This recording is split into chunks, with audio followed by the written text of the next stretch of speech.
Good morning class. How are you? Okay. I am Premlata, your geography teacher. Today I will start 12th class geography chapter 6 secondary activities. So we have completed 5 chapters of geography. In the previous chapter we have discussed about the primary activities. This chapter is also based on that. In 10th class you have learnt the sectors of Indian economy. So this is the very easy chapter. In this chapter we will be learn about different types of industries on the base of size, on the base of ownership. So let me start the topic. Secondary activities. Why some activities are known as secondary activities? Because of in these types of activities we are using the product from the primary activities, from the primary sectors. For example, if you want to make cloth, then first of all you will use the yarn or wool. So wool and yarn both are the product of the primary activities. If you want to make something like that, you want to make chapatis, you want to make the product of leather, that's why you need raw material. From where we are getting these materials? If you want to manufacture some things with the help of machines, then you use the natural resources and some product, agriculture product also, all are the example of the primary activities. In the 5th chapter we have discussed about the mining activities also, farming activities also. So these are the example of primary activities. So in manufacturing sector, in secondary sector, secondary activities, we are using the product of primary activity as raw material. Whether we are using as a energy resource like coal, fossil fuels, petroleums, or we can use as raw material like that iron ore, bauxites, or we can use in agro-based industries like wheat, cotton, sugarcane, jute, etc. So first question arises, what is industry and what is the means of manufacturing? So the literary word of manufacturing is to make the product with hand. In that time, the people were making the product with the help of hand. They are using the natural resources, they are using the primary product and modify them and make them more valuable. So in the manufacturing activity, we are making the final product, that's why we can use it directly. Firstly, we will discuss the characteristics of the modern large scale manufacturing. So listen carefully. The modern large scale. Modern means we are discussing about the modern time period when there is industrialization all over the world. Most of the countries are producing product for the world market. So which type of products, which type of requirements are there for this type of manufacturing task? So first one is specialization, skill methods. Skills and methods are required. The laborers, the workers should be skilled person at different types of techniques so that they can use the machines, they can operate them and they can make the product easily within less time period and at low cost also. Next one is mechanization. Mechanization means use of telecom, use of communications. So such kind of process can be controlled by the computer system. Next one is technological innovation. So in modern era, in large scale industries, we are using technological innovation. There is requirement because of we want to make the product of best quality because we have to compete in the world market.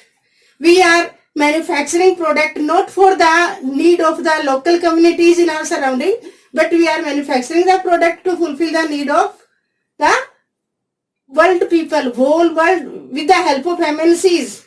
So our product have to compete with the other industrial products.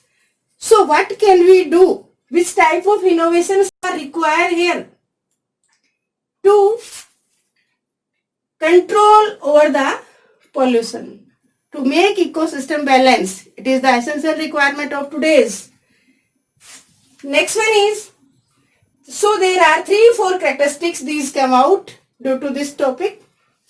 A complex machine technology requirement, yes. Division of labor for more production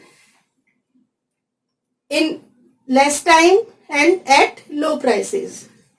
So vast capital, yes. If you want to establish a small industry, then there is need of less investment.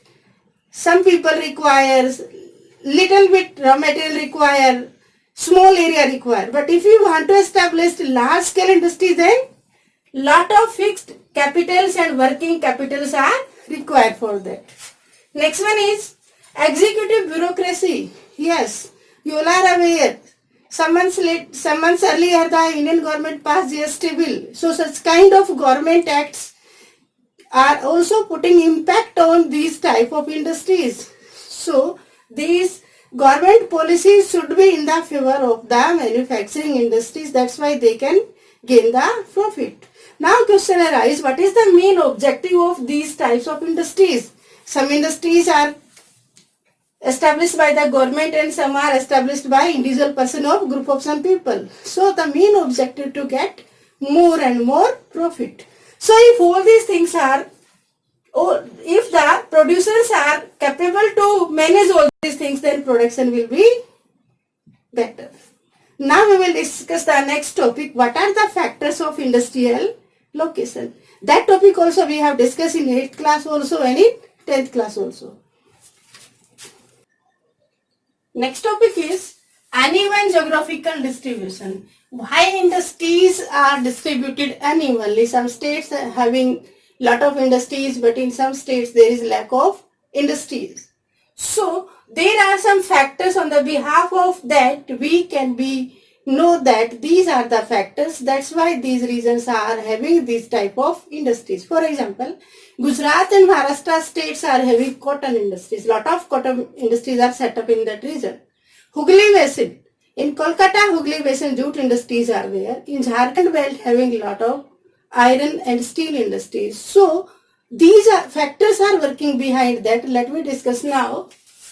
Availability of raw material. If the raw material is available, then this is the best opportunity to set up the industries. For example, first cotton industry was set up in Kolkata in 1818, but that was not success due to lack of raw material, because the industrialists have to transport the raw material from Gujarat and Maharashtra states. Next one is availability of energy resources. To generate the industry, there is need of fossil fuels or energy resources like coal, petrol, diesel, electricity, etc. Next one is cheap labor. If labors are cheap, then there will be benefit, because of the main objective of industrialists to set up the industries to gain profit. So how can he or she will get the profit? When he or she will be able to get the raw material at low prices, then energy resources availability, then cheap labor. Next one is the transport and communication system. If the transport is not available in that particular region also, the product cannot be reached on time in the industrial region also, and from industry to marketplace also. Next one is nearby market regions. So most of the industries are set up in those areas wherever the markets are available to sell the product. And last one is the government policies. Yes, government policies also affect the production and the profit of the industrialist. If the government policies are favorable, then the industrialist will be able to find the profit. So these are the factors of the distribution of industries in different parts. So on the behalf of today's video, you will be write two important questions. First one is, what are the factors of industrial location? What are the characteristics of modern large scale manufacturing? Thank you. Have a nice day.